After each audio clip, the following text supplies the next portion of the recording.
A few months ago, I sat at a dinner table with people I hadn't seen in years, old friends, good people. The conversation drifted, as it always does, toward money. Not directly, through the side door, through real estate. One of them had just bought, 3-bedroom colonial, good school district. They were beaming, deservedly so. It was a milestone. Then someone turned to me. "So, when are you buying?" And I paused. Not because I didn't have an answer, but because I knew the answer wasn't going to sound like a celebration. I said, "I'm not, at least not any time soon." And the table went quiet. Not hostile, just confused, like I had admitted I didn't believe in retirement accounts, or that I planned to work until I died.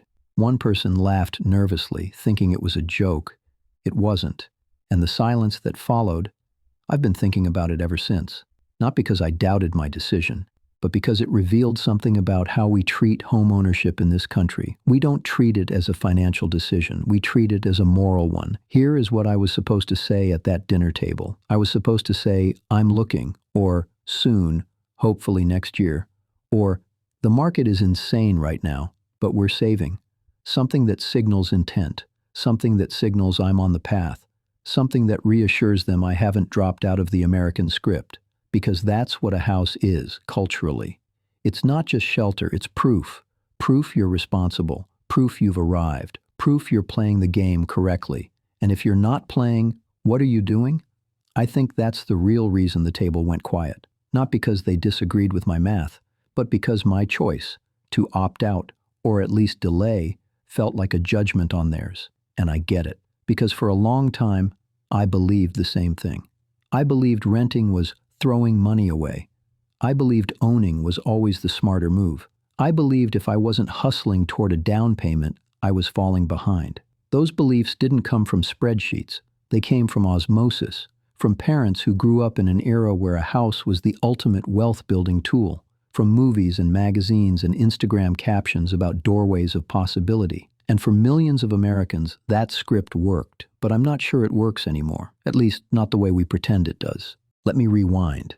I'm not anti-homeownership. I'm anti-unexamined homeownership. I'm anti-buying because you're 32 and that's what you do at 32. I'm anti-stretching yourself so thin that the thing that was supposed to give you security becomes the source of your daily anxiety. And I think, if we're honest, a lot of homeowners know exactly what I'm talking about. There's a term in behavioral economics called choice supportive bias.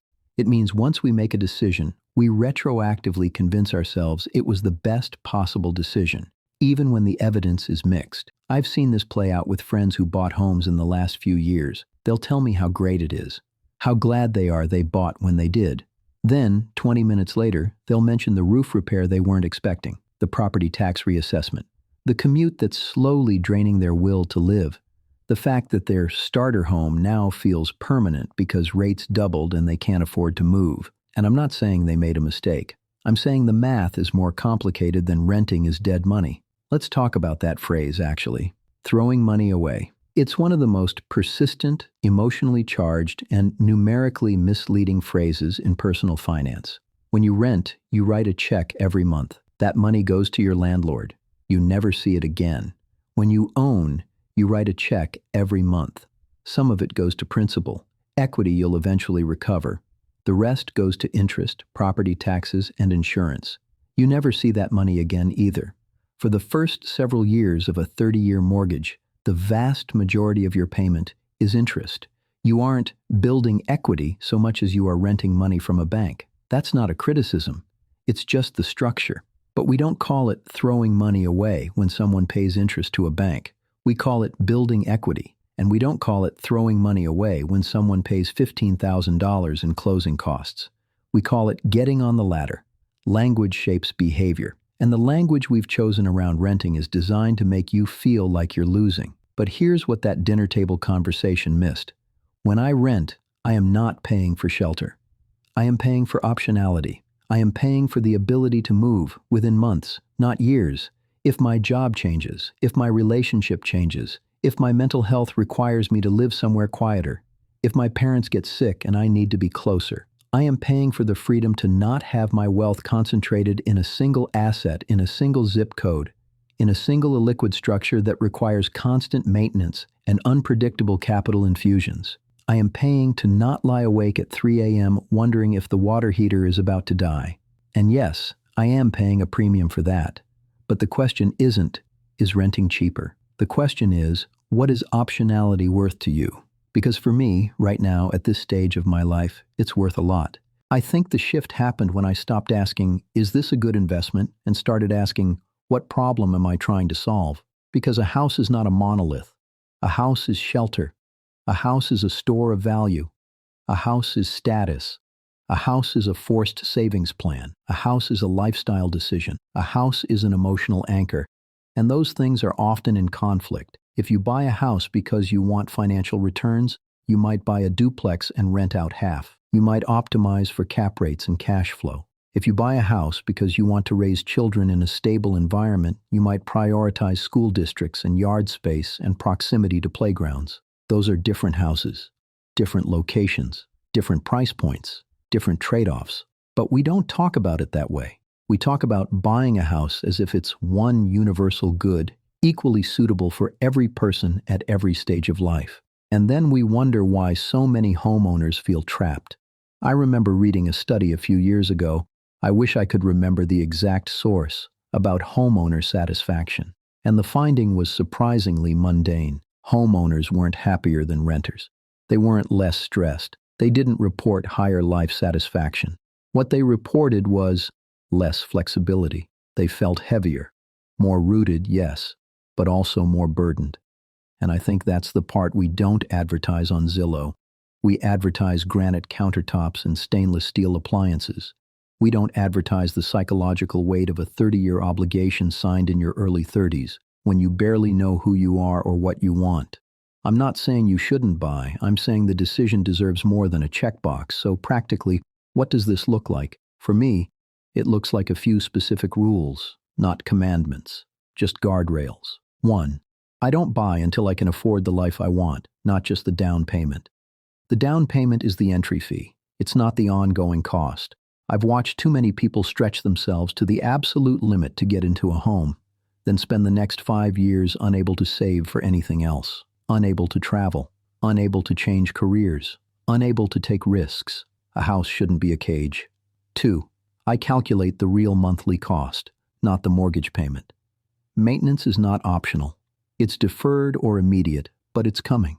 The rule of thumb is 1% of the home's value per year. On a $500,000 house, that's $5,000 annually. Every year. Some years less, some years catastrophically more. If that number makes you wince, rent a little longer. 3. I ask myself why I want it. Not rhetorically, literally. On paper. Am I trying to impress someone? Am I trying to prove something to my parents? Am I chasing a feeling I think ownership will give me? Sometimes the answer is perfectly valid. I want a garden. I want to paint the walls. I want to host Thanksgiving. Those are real desires. They matter, but they're lifestyle desires, not investment theses. And once I separate those two things, the decision gets clearer. 4. I stop comparing my timeline to my parents' timeline. My parents bought their first house in their late 20s. The median home price was roughly 4 times their household income. Today, in many cities, that ratio is 7, 8, 9 times. This isn't a character flaw in my generation. It's a structural shift. And pretending otherwise, pretending that buying a house is simply a matter of discipline and avocado toast, is a coping mechanism, not a strategy. I don't know if I'll ever buy a house. Maybe I will. Maybe in 5 years, or 10, the math will shift. Maybe my priorities will shift. Maybe I'll want the rootedness more than the optionality. Or maybe I won't. Maybe I'll rent indefinitely. Maybe I'll invest the difference. Maybe I'll wake up at 60 in a beautiful apartment I don't own with no regrets. I don't need to know the ending yet. And that's the part I wish I could go back and tell that dinner table. Not that I'm right and they're wrong. Not that owning is a trap and renting is freedom. Just that it's okay to not know. It's okay to delay a decision that isn't time-sensitive. It's okay to hold out for a version of ownership that doesn't require self-sacrifice. It's okay to admit that the American script was written for a different economy, a different era, a different set of trade-offs. You are not behind. You are not failing. You are not less of an adult because you haven't signed a 30-year contract with a piece of property. The goal was never a house. The goal was a life that feels like yours, and you don't need a deed to own that.